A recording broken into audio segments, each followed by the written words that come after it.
வேந்தரின் உச்சிவேளை பகல் செய்திகளுக்காக ஆர்த்தி. பிரீதா, முதலில் தலைப்புச் செய்திகள். நாடாளுமன்றத்தில் உறுப்பினர்கள் கூச்சல் குழப்பம், அமளி காரணமாக இரு அவைகளும் ஒத்திவைப்பு.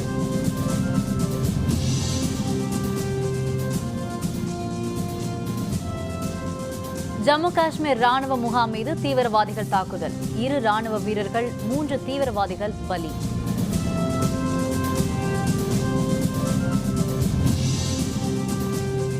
பிரேசில் கால்பந்து வீரர்கள் சென்ற விமானம் விழுந்து நொறுங்கியது, 70க்கும் மேற்பட்டோர் பலியானதாக அச்சம்.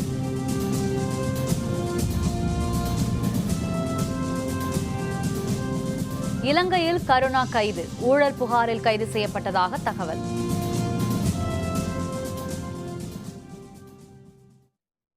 நாடாளுமன்றத்தில் எதிர்க்கட்சி உறுப்பினர்கள் தொடர்ந்து அமளியில் ஈடுபட்டதால் இரு அவைகளும் ஒத்திவைக்கப்பட்டுள்ளன. நாடாளுமன்ற மக்களவை இன்று காலை கூடியதும் பிரதமர் அவைக்கு வந்து ரூபாய் நோட்டு பிரச்சினை பற்றி விளக்கம் அளிக்க வேண்டும் என்று காங்கிரஸ் உள்ளிட்ட எதிர்க்கட்சி உறுப்பினர்கள் கோரிக்கை விடுத்து அமளியில் ஈடுபட்டனர். அவைத் தலைவர் இருக்கையை முற்றுகையிட்டு எம்பிக்கள் அமளியில் ஈடுபட்டனர். எதிர்க்கட்சி உறுப்பினர்கள் பற்றி தவறாக கூறிய பிரதமர் மோடி அவைக்கு வந்து மன்னிப்பு கேட்க வேண்டும் என்றும் எம்பிக்கள் வலியுறுத்தினர். அதனையடுத்து பகல் 11:30 வரை ஒத்திவைக்கப்பட்ட மக்களவை மீண்டும் கூடியதும் அமளி நீடித்ததால் 12 மணி வரை ஒத்திவைக்கப்பட்டது.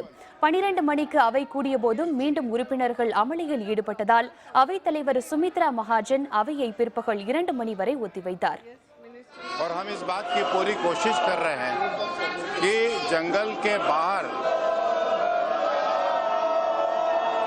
the house stands adjourned to meet again at 2 p.m. இதேபோன்று நாடாளுமன்ற மாநிலங்களவையிலும் எதிர்க்கட்சி உறுப்பினர்கள் அமளியில் ஈடுபட்டதால் அவை நடவடிக்கைகள் ஒத்திவைக்கப்பட்டன. இன்று காலை மாநிலங்களவை கூடியதும் பிரதமர் மன்னிப்பு கேட்க வலியுறுத்தி எதிர்க்கட்சி எம்பிக்கள் கூச்சல் குழப்பத்தில் ஈடுபட்டதால் பகல் 12 மணி வரை அவை நடவடிக்கைகள் ஒத்திவைக்கப்பட்டன. பகல் 12 மணிக்கு அவை மீண்டும் கூடிய போதும் உறுப்பினர்கள் தொடர் அமளியில் ஈடுபட்டதை அடுத்து அவை நடவடிக்கைகளை பிற்பகல் 2 மணி வரை ஒத்திவைத்து அவைத் தலைவர் ஹமீத் அன்சாரி உத்தரவிட்டார்.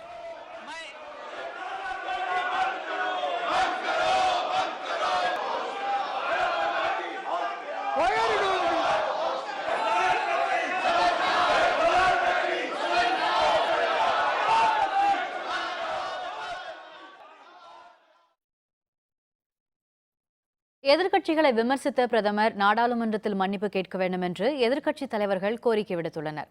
ரூபாய் நோட்டுகள் மதிப்பிழந்தவையாக அறிவிக்கப்பட்ட நிலையில் காங்கிரஸ் உள்ளிட்ட எதிர்க்கட்சி எம்பிக்களின் கடும் அமளியால் நாடாளுமன்ற நடவடிக்கைகள் முடக்கப்பட்டுள்ளன. பிரதமர் அவைக்கு வந்து விளக்கமளிக்க வேண்டும் என்று கோரி எதிர்க்கட்சி எம்பிக்கள் கோரிக்கை விடுத்துள்ளனர். இந்த நிலையில் தில்லி நாடாளுமன்ற வளாகத்தில் கூடிய எதிர்க்கட்சி தலைவர்கள் நாடாளுமன்ற நடவடிக்கைகள் பற்றி ஆலோசித்தனர். எதிர்க்கட்சிகளை தவறாக விமர்சித்த பிரதமர் நரேந்திர மோடி மன்னிப்பு கேட்க வேண்டும் என அப்போது வலியுறுத்தப்பட்டது. प्रधानमंत्री इंटरवेन करने का कोई मेहरबानी हमारे ऊपर नहीं करते. उनकी ड्यूटी है और इस देश के प्रधानमंत्री है और सदन से तो वो आके बैठकर हमारा डिबेट सुने और उसका उत्तर दे. தில்லியில் பாரதிய ஜனதா எம்பிக்களோடு பிரதமர் நரேந்திர மோடி ரூபாய் நோட்டு பிரச்சினையால் நாடாளுமன்றம் முடக்கப்பட்டுள்ளது பற்றி ஆலோசனை நடத்தினார். இந்த நிலையில் தில்லியில் நடைபெற்ற பாரதிய ஜனதா எம்பிக்கள் ஆலோசனை கூட்டத்தில் பிரதமர் நரேந்திர மோடி பங்கேற்றார். கூட்டத்தில் பாரதிய ஜனதா தேசிய தலைவர் அமித்ஷா, மூத்த தலைவர் LK அத்வானி உள்ளிட்டோர் கலந்து கொண்டனர்.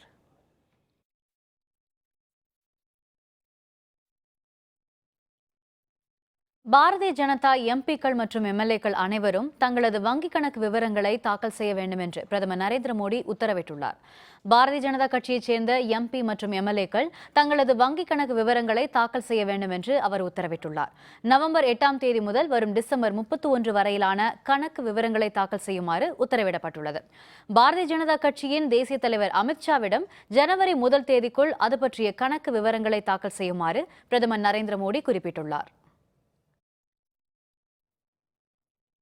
மதுரை மற்றும் சென்னையில் கைது செய்யப்பட்ட தீவிரவாத இயக்கத்தோடு தொடர்புடைய மூவரையும் விசாரணைக்கு பெங்களூரு கொண்டு செல்ல இருப்பதாக தகவல் வெளியாகியுள்ளது.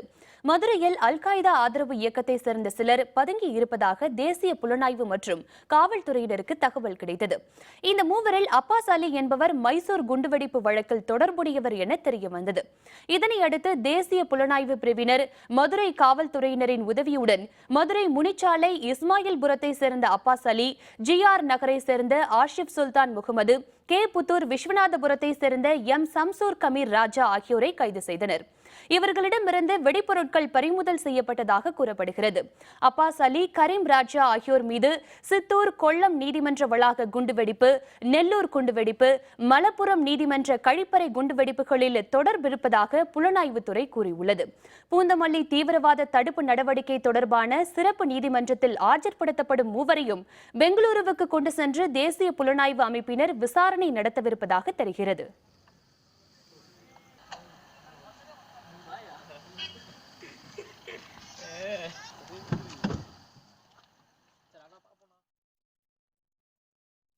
ஜம்மு காஷ்மீர் மாநிலம் சம்பா பகுதியில் ராணுவ முகாம் மீது தீவிரவாதிகள் தாக்குதல் நடத்தினர். அதனையடுத்து தீவிரவாதிகளுக்கும் பாதுகாப்பு படையினருக்கும் இடையே நடைபெற்ற துப்பாக்கிச் சூட்டில் 3 தீவிரவாதிகள் பலியாகினர். ராணுவ வீரர்கள் 2 காயமடைந்தனர். சம்பா பகுதியில் ராணுவ முகாம் மீது தீவிரவாதிகள் நடத்திய துப்பாக்கிச் சூட்டில் 2 வீரர்கள் காயமடைந்தனர். அதனையடுத்து பாதுகாப்பு படையினர் தீவிரவாதிகள் மீது பதில் தாக்குதல் நடத்தி வருகின்றனர். இந்த தாக்குதல் சம்பவத்தில் 3 தீவிரவாதிகள் பலியாகினர். ராணுவ வீரர்கள் 2 காயமடைந்தனர். அப்பகுதியில் கடுமையான துப்பாக்கிச் சண்டை நடைபெற்று வருவதை அடுத்து பதற்றம் அதிகரித்துள்ளது.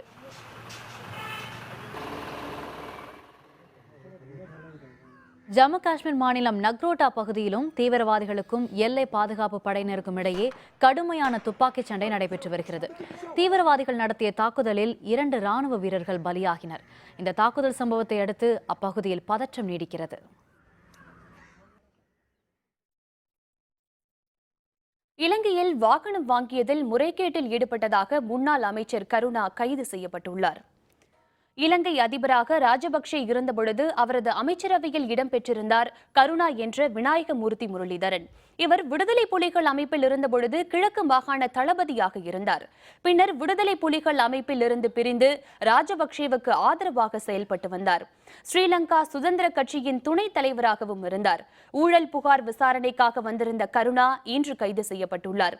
கருணா இலங்கை அமைச்சராக இருந்தபொழுது முறைகேடாக வாகனங்களை வாங்கியதாக எழுந்த புகாரின் பேரில் அவர் கைது செய்யப்பட்டுள்ளதாகவும் அவர் இன்று பிற்பகல் நீதிமன்றத்தில் ஆஜர்படுத்தப்பட உள்ளதாகவும் தெரிவிக்கப்பட்டுள்ளது.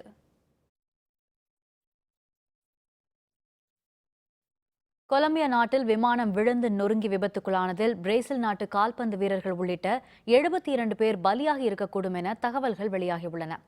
பிரேசிலின் சாப்போகோயின்ஸ் கால்பந்து அணி வீரர்கள் கால்பந்து தொடர் ஒன்றின் இறுதிப் போட்டியில் பங்கேற்க பொலிவியாவிலிருந்து கொலம்பியாவின் மெடலினுக்கு விமானத்தில் சென்றனர்.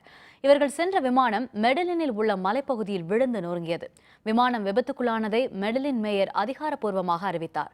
சம்பவ இடத்திற்கு விரைந்த மீட்புக் குழுவினர் படுகாயமுற்ற 6 பேரை மீட்டு மருத்துவமனைக்கு அனுப்பி வைத்தனர். மீட்புப் பணிகள் தொடர்ந்து நடைபெற்று வரும் நிலையில் விமானத்தில் பயணம் செய்த கால்பந்து வீரர்கள் உள்ளிட்ட எஞ்சிய 72 பேரும் பலியாகி இருக்கக்கூடும் என கூறப்படுகிறது. மோசமான வானிலை காரணமாக விமான விபத்து ஏற்பட்டிருக்கக்கூடும் என தெரிகிறது. சென்னை சேத்துப்பட்டு ரயில் நிலையத்தில் தண்டவாளத்தில் ஏற்பட்ட விரிசல் காரணமாக 2 மணி நேரம் ரயில் போக்குவரத்து தாமதமானதால் பயணிகள் பெரும் சிரமத்திற்கு ஆளாகினர். சென்னை சேத்துப்பட்டு ரயில் நிலையத்தில் தாம்பரத்திலிருந்து கடற்கரை செல்லும் வழித்தடத்தில் உள்ள தண்டவாளத்தில் 1 அடி அகலத்திற்கு விரிசல் ஏற்பட்டது கண்டுபிடிக்கப்பட்டது. இதுபற்றி அறிந்த ரயில்வே பணியாளர்கள் விரிசலை சரி செய்யும் பணியில் ஈடுபட்டனர். இதனால் 2 மணி நேரம் ரயில் சேவை பாதிக்கப்பட்டது. எனினும் உரிய நேரத்தில் தண்டவாள விரிசல் கண்டுபிடிக்கப்பட்டதால் பெரும் சேதம் தவிர்க்கப்பட்டதாக ரயில்வே நிர்வாகம் தெரிவித்துள்ளது. இதனிடையே காலை 6 மணி முதல் 8 மணி வரை ரயில்கள் இயக்கப்படாததால் இதன் பின்னர் புறப்பட்ட ரயில்களில் கூட்டம் அதிகரித்து காணப்பட்டது. ரயில்கள் தாமதமாக புறப்பட்டதால் பள்ளி கல்லூரி மாணவ மாணவிகள் மற்றும் அலுவலகம் செல்வோர் பெரும் சிரமத்திற்கு ஆளாகினர். ட்ராக் விரிசல்னு சொல்லிட்டு சொன்னாங்க. அதுக்கப்புறம் ஒரு வண்டி கூட அந்த பக்கம் பீச்சுக்கும் போகல, தாம்பரத்துக்கும் போகல. நான் மீனம்பாக்கம் போனோம். கூட்டம் அலமோது எந்த பக்கம் போகணும் ஒன்றும் புரியாது. அந்த ட்ராக் அந்த மின்சார ரயில் தான் நம்பி இருக்காங்க. அதுவும் இல்லாமல் தாம்பரத்துக்கு போகிறவங்க எவ்வளோ பேர் இந்த பக்கத்துக்கு இருக்காங்க. பீச்சுக்கு இந்த பக்கம் ரூட்டில் போகிறவங்க எவ்வளோ பேர் இருக்காங்க. ட்ரெயின் ஆனால் எந்த பக்கமும் ட்ரெயின் போகல. 1 மணி நேரமாக ட்ரெயின் இல்லை. தண்டவாளத்தில் ட்ரெயின் விரிசல்னு சொல்லிட்டாங்க. வந்த ட்ரெயின் எல்லாமே ஃபுல்லாக ரஷ்ஷாகவே இருக்குது. ஜன்னல் வரைக்கும் தொங்கிட்டு போகிறாங்க. எங்களால் ஏற முடியல, ரொம்ப சிரமமாக இருக்குது. என்ன பண்ணுறதுன்னே தெரியல. டிசம்பர் 1 தேதியிலிருந்து தமிழகம் மற்றும் புதுச்சேரியில் மழை பெய்யக்கூடும் என்று வானிலை ஆய்வு மையம் தெரிவித்துள்ளது. சில இடங்களில் கனமழைக்கு வாய்ப்பு உள்ளதாகவும் தெரிவிக்கப்பட்டுள்ளது. சென்னையில் செய்தியாளர்களுடன் பேசிய வானிலை மைய இயக்குநர் எஸ். பாலச்சந்திரன், தென்கிழக்கு வங்கக்கடலில் உருவாகியுள்ள காற்றழுத்த தாழ்வு பகுதி வலுப்பெற்று குறைந்த காற்றழுத்த தாழ்வு பகுதியாக அதே இடத்தில் நீடிப்பதாக தெரிவித்தார். அடுத்த 24 மணி நேரத்தில் தாழ்வு மண்டலமாக மாறி வட தமிழகம் மற்றும் புதுச்சேரி கடல் பகுதியை நோக்கி நகரக்கூடும் என்று மேலும் தெரிவித்த அவர், இதன் காரணமாக வரும் டிசம்பர் 1 தேதியிலிருந்து தமிழகம் புதுச்சேரியில் மழை பெய்ய வாய்ப்பு உள்ளதாக தெரிவித்தார். ஒரு சில இடங்களில் கனமழைக்கு வாய்ப்பு உள்ளதாகவும் மேலும் தெரிவித்த பாலச்சந்திரன், டிசம்பர் மாதத்தின் முதல் 2 நாட்களில் காற்றின் வேகம் மணிக்கு 45 கிலோமீட்டர் வேகமாக இருக்கும் என்றும் நாளை முதல் மீனவர்கள் கடலுக்கு மீன்பிடிக்க செல்ல வேண்டாம் என்றும் குறிப்பிட்டுள்ளார். தென்கிழக்கு வங்கக்கடல் பகுதியில் நிலை கொண்டிருந்த குறைந்த காற்றழுத்த தாழ்வு பகுதியானது சற்று வலுப்பெற்று வலுவான குறைந்த காற்றழுத்த தாழ்வு பகுதியாக அதே இடத்தில் நீடிக்கிறது. இது அடுத்து வரும் 24 மணி நேரத்தில் மேலும் காற்றழுத்த தாழ்வு மண்டலமாக வலுப்பெற்று வட தமிழகம் மற்றும் புதுவை கடற்கரையை நோக்கி நகரக்கூடும்.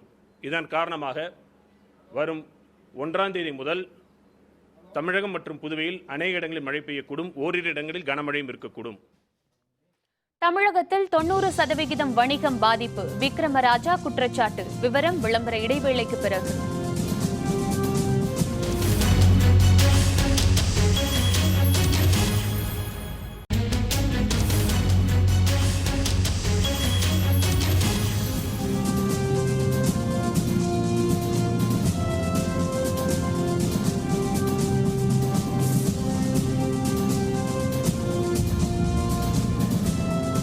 செய்திகள் தொடர்கின்றன.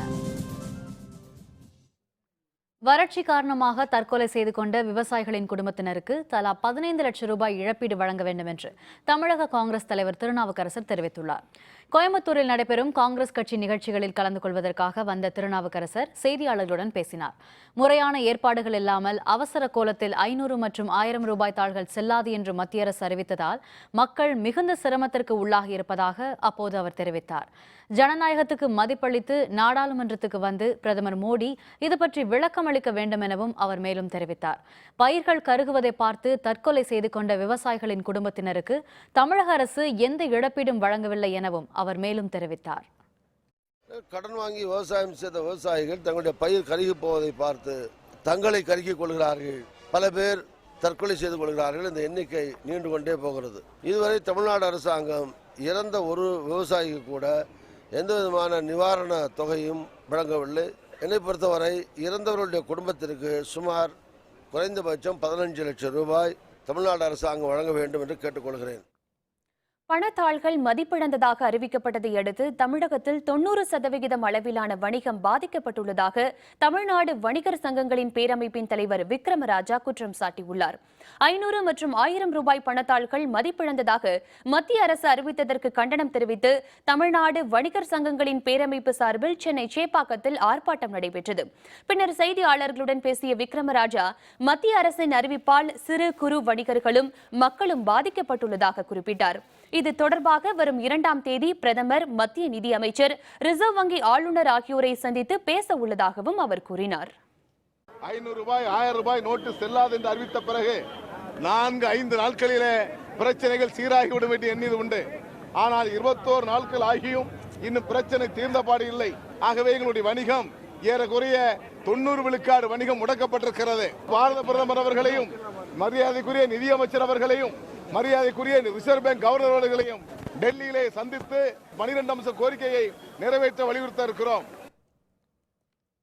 முறைகேடு நடைபெற்றதற்கான ஆதாரங்களின் அடிப்படையில்தான் சரத்குமார், ராதாரவி ஆகியோர் தென்னிந்திய நடிகர் சங்கத்திலிருந்து நீக்கப்பட்டதாக சங்கத்தின் பொருளாளர் கார்த்தி தெரிவித்துள்ளார்.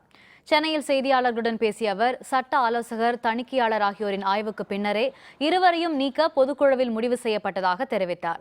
மேலும் ராதிகா சரத்குமாரின் கேள்விகளுக்கு தென்னிந்திய நடிகர் சங்க பொதுச் செயலர் என்ற முறையில் நடிகர் விஷால் மட்டுமே பதிலளிக்க முடியும் என தெரிவித்தார். இந்த விஷயத்துக்கு செயலாளர் தான் பதில் சொல்லணும். பொருளாளரா எனக்கு சில விஷயங்கள்ல தான் பேசுறதுக்கு உரிமை உண்டு.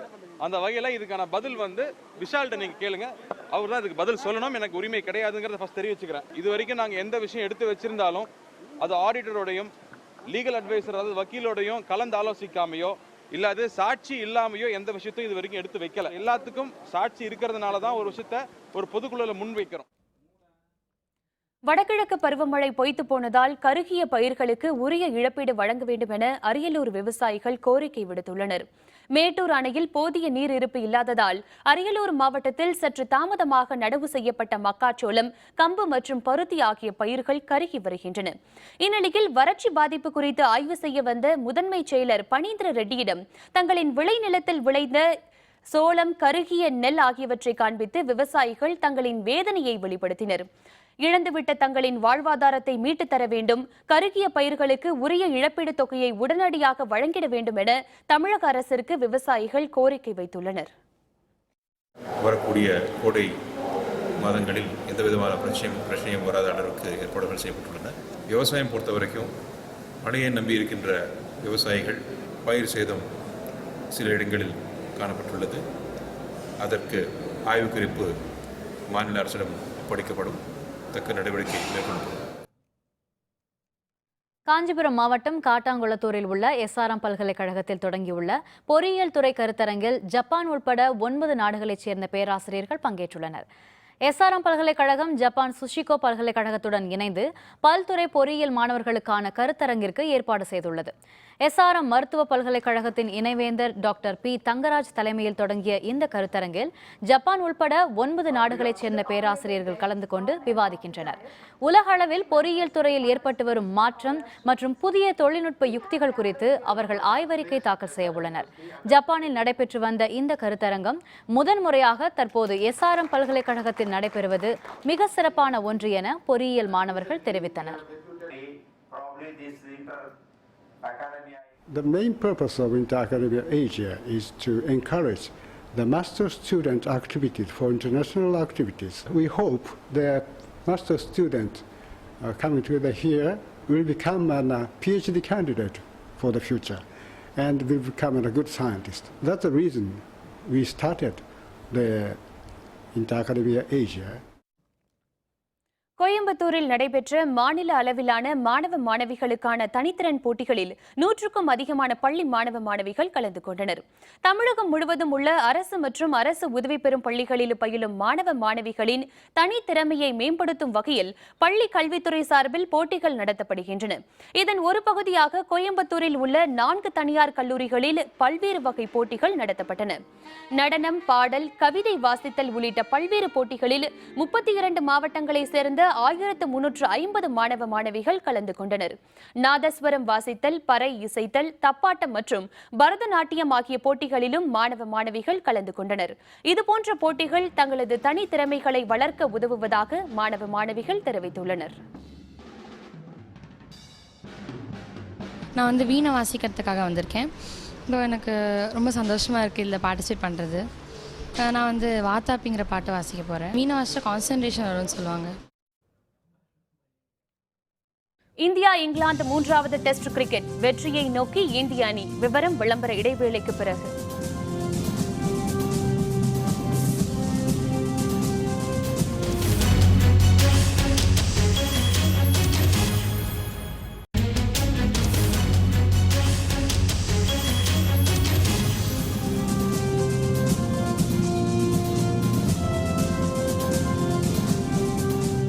செய்திகள் தொடர்கின்றன. இனி அயலக செய்திகள்.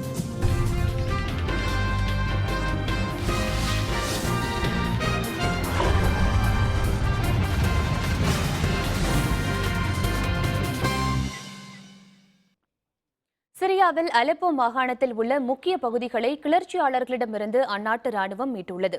சிரியாவில் அதிபர் பஷர் அல் ஆசாத்தின் அரசுக்கு எதிராக சண்டையிட்டு வரும் IS தீவிரவாதிகளும் கிளர்ச்சியாளர்களும் பல்வேறு முக்கிய பகுதிகளை கைப்பற்றினர். அவற்றை மீட்க அந்நாட்டு ராணுவம் தொடர்ந்து போராடி வருகிறது. இந்நிலையில் முக்கிய பகுதியான அலெப்போ நகரை முற்றிலுமாக மீட்கும் முயற்சியில் ராணுவம் தீவிரமாக ஈடுபட்டுள்ளது. இந்நிலையில் கிளர்ச்சியாளர்களின் கட்டுப்பாட்டில் இருந்த அலெப்போவின் கிழக்கே உள்ள அல் ஷக்கூர் என்ற இடத்தை கடும் சண்டைக்கு பிறகு ராணுவத்தினர் மீட்டனர். இதன் அடையாளமாக சிரியா நாட்டு கொடியுடன் அவர்கள் வீதியில் வலம் வந்தனர். இதனிடையே சிரியாவில் 5 லட்சத்திற்கும் அதிகமான குழந்தைகள் மிகவும் ஆபத்தான பகுதிகளில் போதிய உணவு, மருத்துவ வசதிகள் இன்றி வாழ்ந்து வருவதாக தெரிவித்துள்ள ஐக்கிய நாடுகள் அவையின் குழந்தைகள் நல அமைப்பு போரை முடிவுக்கு கொண்டுவர அனைத்து தரப்பினரும் ஒத்துழைக்க வேண்டும் என கேட்டுக் கொண்டுள்ளது.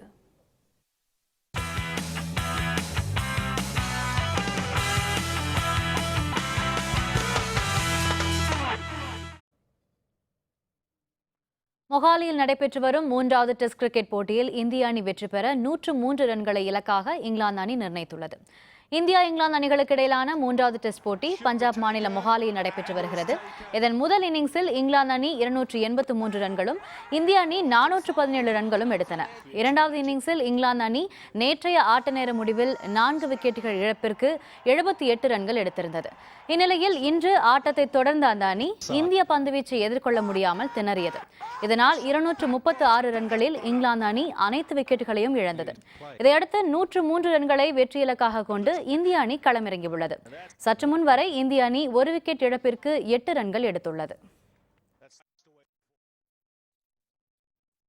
இந்தியா இங்கிலாந்து அணிகள் மோதும் 5வது டெஸ்ட் கிரிக்கெட் போட்டி சென்னை சேப்பாக்கம் MA சிதம்பரம் திடலில் வரும் 16ஆம் தேதி தொடங்கி 20ஆம் தேதி வரை நடைபெறுகிறது. இதற்கான டிக்கெட் விற்பனை இன்று தொடங்கியது. இது பற்றிய விரிவான தகவல்களை தருகிறார் நமது செய்தியாளர் விக்னேஷ். இந்தியா இங்கிலாந்து அணிகள் மோதும் 5வது கிரிக்கெட் டெஸ்ட் போட்டி சென்னையில் நடைபெற உள்ளது. இதற்கான டிக்கெட் விற்பனை இன்று காலை முதல் தொடங்கியுள்ளது. ரசிகர்கள் நீண்ட வரிசையில் காத்திருந்து அந்த டிக்கெட்டினை பெற்றுச் செல்கின்றனர். மொத்தம் 4 பிரிவுகளாக டிக்கெட் விற்பனை வழங்கப்பட்டு வருகிறது. 300, 500 மற்றும் 3000 மற்றும் 4000 ரூபாய்களில் டிக்கெட் விற்பனை நடைபெற்று வருகின்றன. அதாவது கடந்த 3 வருடங்களுக்கு முன்பு இந்தியா ஆஸ்திரேலியா அணிகள் மோதிய டெஸ்ட் போட்டி நடைபெற்றது. 3 ஆண்டுகளுக்கு பிறகு தற்போதுதான் சென்னையில் இந்த போட்டி நடைபெற இருப்பதால் ரசிகர்கள் மத்தியில் மிகுந்த எதிர்பார்ப்பை ஏற்படுத்தி இருக்கிறது என்பதை சொல்லலாம். இந்த 5th டெஸ்ட் மேட்சுக்காக இங்க டிக்கெட் எடுக்கிறோம் எல்லாம் காலை 4:30 மணிலேருந்து. ஸோ மேட்ச் வேற செம்மையா போயிட்டு இருக்கு. 3வது டெஸ்ட் வேற நல்லா நடக்குது இங்க. நாங்க மெயினா விராட் கோலி, அஸ்வின், முரளி விஜய், ஏன்னா அஸ்வின், முரளி விஜய் சென்னை பசங்க இங்க எல்லாம். ஸோ அவங்களோட ஆட்டத்தை தான் மெயினா நம்ம ஊர்ல, அதனால மெயினா அதுக்கு தான் பாக்குறோம். டிக்கெட் கிடைச்சிருக்கு, அதுவும் காலை 4:30 மணிலேருந்து ஃபர்ஸ்ட் டிக்கெட் வேற நாங்க தான் அங்க. ஸோ ரொம்ப எக்ஸைட்மெண்டா இருக்கு. ரசிகர்களின் வசதிக்காக டெபிட் மற்றும் கிரெடிட் கார்டு மூலமாகவும் டிக்கெட் பெறக்கூடிய வசதிகள் செய்யப்பட்டிருக்கிறது. ஏராளமான சிறப்பு கவுண்டர்களும் ஏற்படுத்தப்பட்டிருக்கிறது. வேந்தர் செய்திகளுக்காக சேப்பாக்கத்தில் இருந்து ஒளிப்பதிவு சிவாவுடன் எஸ் விக்னேஷ். மீண்டும் தலைப்புச் செய்திகள்.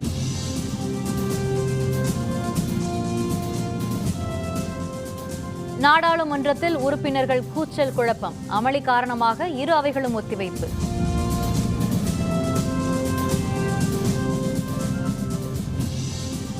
ஜம்மு காஷ்மீர் ராணுவ முகாம் மீது தீவிரவாதிகள் தாக்குதல், 2 ராணுவ வீரர்கள் 3 தீவிரவாதிகள் பலி.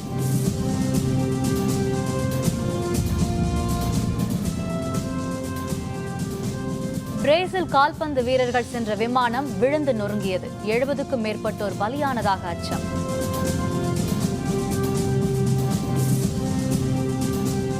இலங்கையில் கருணா கைது, ஊழல் புகாரில் கைது செய்யப்பட்டதாக தகவல்.